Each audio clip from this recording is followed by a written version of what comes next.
Good evening. Good evening. Now, James and I both love horror. We do. And we've got a dear friend, Ed Martinez, and his wife, Nina. Hello. Hello. Hello. And they have a YouTube channel. That YouTube channel is all about practical makeup effects. And their latest video will be about the designer Keith Thompson, who did all the amazing illustrations of the latest Hellraiser. I don't know if you've seen it, I have not seen the latest Hellraiser, but now I'm going to have to. Yeah, you should, because it's absolutely amazing. I haven't seen his Hellraiser either, to be honest. No, I worked on Hellraiser 3, by the way. Now, should we talk about that? No. Okay. So anyway, we recommend you watching this. It's really fabulous. It goes into the beautiful designs that Keith did, and it talks about how they were created practically. So really recommend you see it. And this is Hoff and Prof. Signing off from the wrong side of Hollywood. Sausages.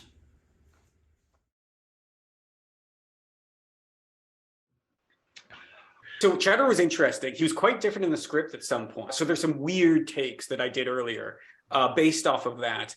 And we ended up kind of bringing him back. I always felt Chatterer was very much like Pinhead, where to me, he's so iconic and such a elegant design. We had on the left, we've got Mother.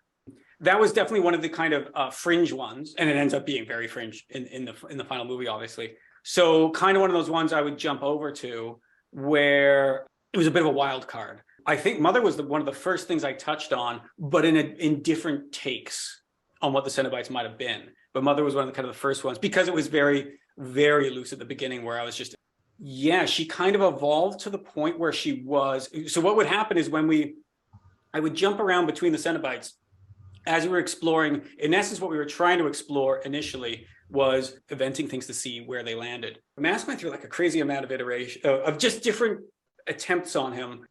And honestly, I think the biggest thing that made him click was when we cracked what his great desire is, which is knowing things, which is knowledge.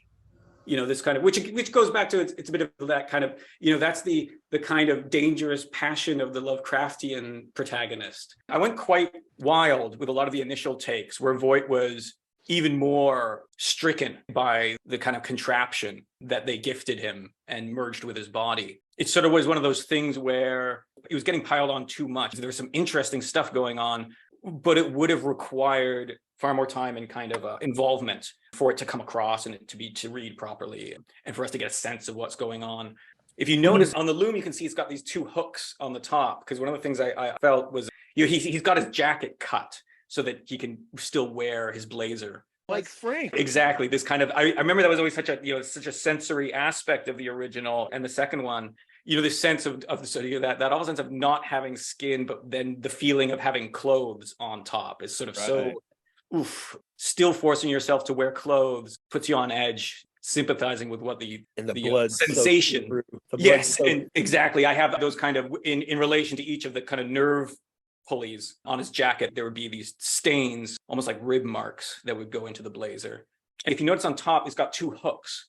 And the idea would be that Voight basically can't lay down with this thing. So he would actually have these chains in his bedroom, and he sort of suspends himself to get what little kind of pockets of unconsciousness he can manage. I even did a depiction of possibly the scene where someone actually discovers him, stumbles in on him like this, and you think a horrible victim of something, but it's actually Voight trying to get some sleep. Rest. Yeah, trying to rest, exactly.